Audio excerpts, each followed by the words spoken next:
I'm Shiny. Welcome back to my channel Faint Maths Classes. So ഇന്നത്തെ ക്ലാസ്സിൽ നമ്മൾ പഠിക്കുന്നത് ഈ ഒരു ക്വസ്റ്റ്യൻ ആണ്. അപ്പോൾ മിസ്സിൻ്റെ ചാനൽ സബ്സ്ക്രൈബ് ചെയ്യാത്തവർ please subscribe my channel, maximum share ചെയ്ത് സപ്പോർട്ട് ചെയ്യുക, ബെല്ലൈക്കണും ഇനേബിൾ ചെയ്യുക. നമ്മുടെ ക്വസ്റ്റ്യൻ ഇതാണ്: the internal and external diameters of a hollow hemispherical vessel are 12 cm and 16 cm respectively. If the cost of painting 1 cm square of the surface area is ₹5 and find the total cost of painting the vessel all over, and നമ്മുടെ ബ്രാക്കറ്റിൽ use pi is equal to 3.14 എന്ന് തന്നിട്ടുണ്ട്. Okay, അപ്പോൾ miss day ഇവിടെ ഒരു hollow hemisphere വരച്ചിട്ടുണ്ട്. നമ്മളടുത്ത് എന്താ പറഞ്ഞിരിക്കുന്നത്? 5 രൂപ വെച്ചിട്ട്, അതായത് 1 cm സ്ക്വയറിന് 5 rupees വെച്ചിട്ട് ഈ ഒരു ഹെമിസ്ഫിയർ ഫുള്ളായിട്ട് പെയിൻറ്റ് ചെയ്യാൻ, കണ്ടോ, ഓൾ ഓവർ എന്ന് പറഞ്ഞിട്ടുണ്ട്. അപ്പോൾ ഫുള്ളായിട്ട് പെയിൻറ്റ് ചെയ്യാൻ എത്ര രൂപയാകും എന്നാണ് നമ്മളടുത്ത് ചോദിച്ചിരിക്കുന്നത്.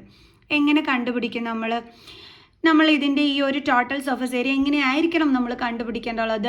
അതായത് നമുക്കറിയാം, ഈ പെയിൻറ്റ് ചെയ്യുന്നതിൻ്റെ എമൗണ്ട് കണ്ടുപിടിക്കണമെന്നുണ്ടെങ്കിൽ എപ്പോഴും നമുക്ക് എന്ത് വേണം? എത്രത്തോളം ഏരിയ ആണ് പെയിൻറ്റ് ചെയ്യേണ്ടുള്ളതെന്ന് വേണം അല്ലേ? അപ്പോൾ ആദ്യം നമുക്ക് എന്ത് കണ്ടുപിടിക്കണം? എവിടെയൊക്കെയാണ് നമ്മൾ പെയിൻറ്റ് ചെയ്യേണ്ടുള്ളതെന്ന് കണ്ടുപിടിക്കണം അല്ലേ? ആ ടോട്ടൽ ഏരിയ നമ്മൾ കണ്ടുപിടിക്കണം. അതെങ്ങനെയാണ്? നമുക്ക് ടോട്ടൽ സർഫസ് ഏരിയ ഓഫ് ഈ ഹോളോ ഹെമിസ്ഫിയർ എങ്ങനെ നമുക്ക് കണ്ടുപിടിക്കാൻ പറ്റും? നമുക്ക് നോക്കാം. ഓക്കെ, അപ്പം മിസ് അതൊന്നും ഇവിടെ അടുത്ത് എഴുതി is equal to എങ്ങനെ കണ്ടുപിടിക്കാനായിട്ട് പറ്റും? നമുക്കറിയാം, ഈ എക്സ്റ്റേണൽ പാർട്ട് നമുക്ക് പെയിൻറ്റ് ചെയ്യണം. അപ്പോൾ നമുക്ക് ആ ഹെമിസ്ഫിയറിൻ്റെ എന്തെടുക്കാം? ഔട്ടർ CSA, പുറം ഭാഗം. ഓക്കെ, അതേപോലെ തന്നെ നമുക്കറിയാം, ഈ വെസൽ ഓൾ ഓവർ പറഞ്ഞിരിക്കുന്നത് കൊണ്ട് തന്നെ ഇതിൻ്റെ ഉൾഭാഗവും, അതായത് ഇൻസൈഡ് ഏരിയയെ നമുക്ക് എന്ത് ചെയ്യണം? പെയിൻറ്റ് ചെയ്യണം. എന്ന് പറയുമ്പം നമ്മുടെ ഹെമിസ്ഫിയറിൻ്റെ എന്താണത്? Inner CSA. ഓക്കെ, പിന്നെ നമ്മളിങ്ങനെ മുകളിൽ ഇങ്ങനെ നോക്കുമ്പോഴത്തേക്ക് അവിടെ എന്ത് കാണും? ഈ ബൗളിനൊരു തിക്നെസ് കാണും അല്ലേ? അപ്പോൾ നമുക്ക് എന്ത് വേണം? ആ അപ്പർ തിക്നെസ് ഓഫ് ദ ബൗളും നമ്മൾ എന്ത് ചെയ്യണം? പെയിൻറ്റ് ചെയ്യണം. അതായത് ഈ ഒരു ഏരിയയും നമ്മൾ എന്ത് ചെയ്യണം? പെയിൻറ്റ് ചെയ്യണം. കണ്ടോ? അപ്പോൾ ഇതെല്ലാം കൂടി ചേരുമ്പോഴാണ് ഈ വെസലിൻ്റെ ടോട്ടൽ സർഫസ് ഏരിയ വരുന്നത്. എന്തൊക്കെയാണ് വരുന്നത്? Outer CSA plus inner CSA plus upper thickness of the bowl. Upper thickness of the bowl. ഈ upper thickness of the bowl എന്ന് പറയുന്നത് എൻ്റെ മക്കൾസിന് മനസ്സിലായോ? ഇപ്പോൾ ഈ ഒരു കപ്പ് മിസ് എടുത്തിട്ടുണ്ട്. അപ്പോൾ ഇതിൻ്റെ ഈ വിളുമ്പത്തെ ഈ ഒരു തിക്നെസ് കണ്ടോ?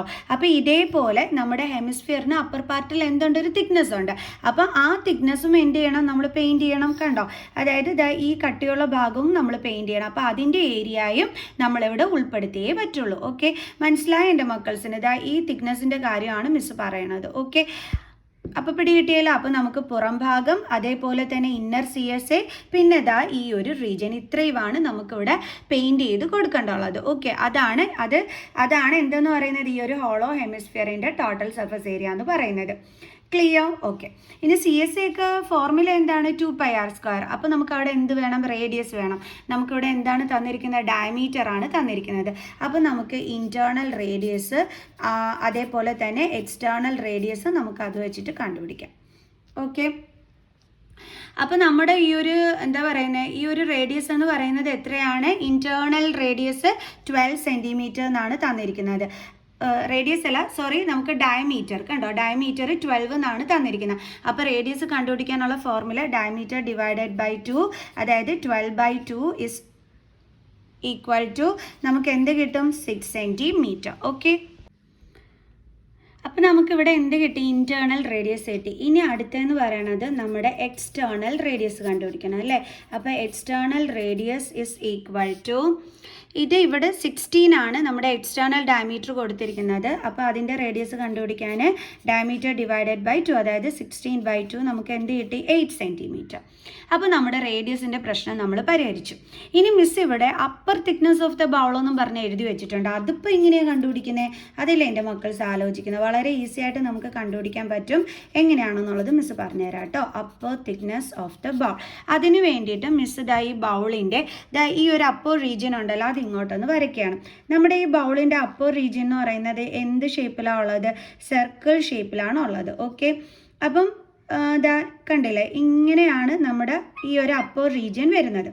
അപ്പം ഇത് ഒരു സർക്കുലർ ഷേപ്പിലായതുകൊണ്ട് തന്നെ നമ്മൾ അതിൻ്റെ ഏരിയ വേണം യൂസ് ചെയ്യാനായിട്ട്. അതായത് ഈ വലിയ സർക്കിളിൽ നിന്നും ഈ കുട്ടി സർക്കിളിൻ്റെ ഏരിയനെ മൈനസ് ചെയ്യുമ്പോൾ നമുക്ക് എന്ത് കിട്ടിക്കോളും? ഈ ഒരു തിക്നെസ്സിൻ്റെ ഏരിയ നമുക്ക് കിട്ടിക്കോളും. പിടികിട്ടി എൻ്റെ മക്കൾസിന്? അതായത് ഈ സർക്കുലർ പോർഷനിൽ നിന്നും ഈ ഒരു സർക്കുലർ പോർഷൻ്റെ ഏരിയ മൈനസ് ചെയ്യുമ്പോൾ ഈ ഇടയിലുള്ള തിക്നെസ് നമുക്ക് കിട്ടും. സോ അപ്പോൾ നമുക്ക് അങ്ങനെയാണ് ചെയ്യേണ്ടത്. അപ്പോൾ area of bigger circle minus area of smaller circle is equal to നമ്മുടെ സർക്കിളിൻ്റെ ഏരിയ കണ്ടുപിടിക്കാനുള്ള ഫോർമുല എന്തോ πr². അതിൽ ക്യാപിറ്റൽ ലെറ്റർ R ആണ് മിസ് റെപ്രസെൻറ്റ് ചെയ്യുന്നത്, ബിഗ്ഗർ സർക്കിളിൻ്റെ റേഡിയസ് ആണെന്ന് കാണിക്കാൻ വേണ്ടി. -π ചെറിയ സർക്കിളിൻ്റെ ഏരിയ ആണെന്ന് കാണിക്കാൻ വേണ്ടി small letter R miss use ചെയ്തു. ഓക്കെ, രണ്ടും സർക്കിൾസ് ആണ്, രണ്ടിൻ്റെ ഫോർമുല സെയിം ആണ്. ഇനി ഇവിടെ നോക്കിക്കഴിഞ്ഞാൽ π കോമൺ ഉണ്ട്, ബാലൻസ് ഉള്ളത് നമ്മൾ ബ്രാക്കറ്റിലിട്ടു. സോ നമ്മൾ ഈ upper thickness of the bowl കണ്ടുപിടിക്കാൻ യൂസ് ചെയ്യേണ്ടുള്ളത് ഇതാണ് കേട്ടോ. ഓക്കെ, അപ്പോൾ ഇപ്പോൾ പിടികിട്ടിയല്ലോ. അപ്പോൾ ഇനി നമുക്ക് ഇതെടുത്ത് എഴുതിയിട്ട് ഇതെല്ലാം കൂടി തമ്മിൽ ആഡ് ചെയ്ത് ആൻസർ അങ്ങ് കണ്ടുപിടിക്കാം. ഇത് കണ്ടോ? അപ്പോൾ നമ്മൾ ആദ്യം എഴുതിയത് മിസ് ഒന്നും കൂടി ഒന്ന് ഇവിടെ അടുത്ത് എഴുതിയതാണ്. ഇതാ കണ്ടോ, നമ്മൾ ഇവിടെ എഴുതി വെച്ചത് മിസ് ഒന്നും കൂടി ഇങ്ങോട്ട് എടുത്ത് എഴുതി എന്നുള്ളതേ ഉള്ളൂ. അപ്പോൾ CSA കണ്ടുപിടിക്കാനുള്ള ഫോർമുല എന്തുവാ? 2πr². ഔട്ടർ CSA ആയതുകൊണ്ട് അതിൻ്റെ റേഡിയസിനെ നമുക്ക് ക്യാപിറ്റൽ ലെറ്റർ R റെപ്രസെൻറ്റ് ചെയ്യാം. ഇനി ഈ ഇന്നർ CSA എന്ന് പറയുമ്പോൾ സെയിം ഫോർമുല തന്നെ, പക്ഷേ അവിടുത്തെ റേഡിയസ് ഇന്നർ റേഡിയസ് ആണ്, അതുകൊണ്ട് നമ്മൾ സ്മോൾ ലെറ്റർ R റെപ്രസെൻറ്റ് ചെയ്തു. Plus upper thickness of the bowl കണ്ടുപിടിക്കാൻ മിസ് എന്തോ പറഞ്ഞത്? π × r² മൈനസ് r². ഓക്കെ, ഇനി വാല്യൂസ് സബ്സ്റ്റിറ്റ്യൂട്ട് ചെയ്ത് കൊടുത്താൽ മതി. അതിൽ നമ്മൾ നോക്കിക്കഴിഞ്ഞാൽ അതേ പൈ എന്തുണ്ട്, നമുക്ക് കോമൺ എടുക്കാനുണ്ട്. അപ്പോൾ പൈനെ പിടിച്ച് പുറത്താക്കി ബാലൻസ് ആരൊക്കെയുണ്ട്? 2r² പ്ലസ് ഇവിടെ ബാലൻസ് എന്തുണ്ട്? 2r² പ്ലസ് ഇവിടെ എന്തുണ്ട് balance? r² minus r². Okay, is equal to പൈയുടെ വാല്യൂ 3.14 ആണ്, ഇൻറ്റു 2 × ക്യാപിറ്റൽ ലെറ്റർ R എന്ന് പറയുമ്പോൾ നമ്മുടെ എന്താണ് എക്സ്റ്റേണൽ റേഡിയസ്, അതെന്താണ് 8, മറ്റേത് 6 അല്ലേ?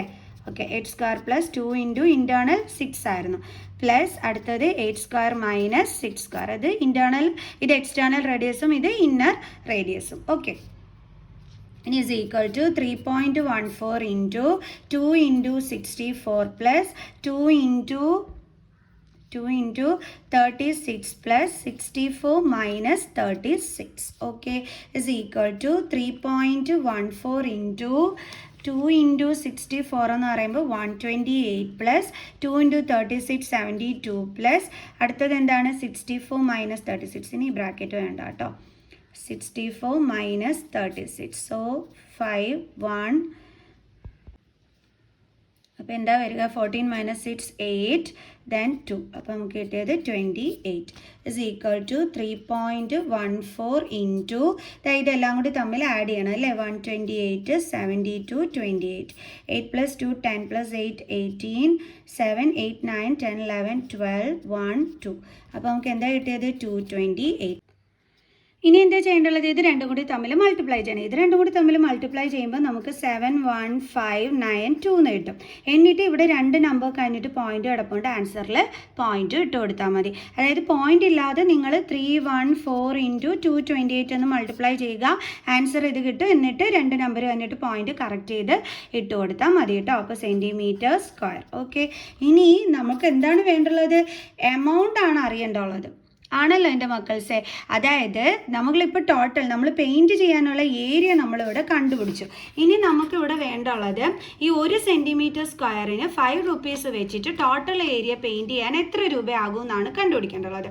ഓക്കെ, അപ്പോൾ cost of painting for 1 cm² എത്രയാണ്? 5 rupees. അതൊന്ന് നമുക്കിവിടെ എടുത്ത് എഴുതാം. Cost of painting for 1 cm² is equal to 5 rupees. ഇനി അതേപോലെ cost of painting for 715.92 cm² is equal to എന്ത് ചെയ്താൽ മതി? നമ്മുടെ ഈ ടോട്ടൽ ഏരിയ എന്താണോ അത് ഇൻറ്റു നമ്മുടെ ഈ റേറ്റ് ചെയ്താൽ മതി. കാരണം കോസ്റ്റ് കണ്ടുപിടിക്കാനുള്ള ഫോർമുല എപ്പോഴും ഏരിയ ഇൻറ്റു റേറ്റ് ആണ്. അപ്പോൾ ഏരിയ ആണ് 715.92, അത് ഇൻറ്റു നമ്മുടെ റേറ്റ് എത്രയാണ്? 5 ആണ്. ഇസ് ഈക്വൽ ടു ഇത് മൾട്ടിപ്ലൈ ചെയ്യുമ്പോഴത്തേക്ക് നമുക്ക് ആൻസർ ഇതേ ഇത് കിട്ടും. നിങ്ങൾ മൾട്ടിപ്ലൈ ചെയ്ത് നോക്കിയാൽ മതി കേട്ടോ. മിസ് കാണിച്ചു തരേണ്ടുള്ള കാര്യമില്ലല്ലോ. 3579.6 റുപ്പീസ് എന്നാണ് നമുക്ക് കിട്ടുന്നത്. ക്ലിയർ? അപ്പോൾ എങ്ങനെയാണ് നിങ്ങൾക്ക് മനസ്സിലായല്ലോ. എളുപ്പമുള്ള ക്വസ്റ്റ്യൻ ആണോ എന്ന് ചോദിച്ചാൽ തീർച്ചയായിട്ടും വലിയ കുഴപ്പമില്ലാത്തൊരു ക്വസ്റ്റ്യൻ തന്നെ ആയിരുന്നു. പക്ഷേ തെറ്റിക്കരുത് എന്നുള്ളത് മാത്രമേ ഉള്ളൂ കേട്ടോ. ഓക്കെ, അപ്പോൾ നെക്സ്റ്റ് വീഡിയോയുമായിട്ട് കാണുന്നത് വരെ ബൈ സ്റ്റുഡൻസ്.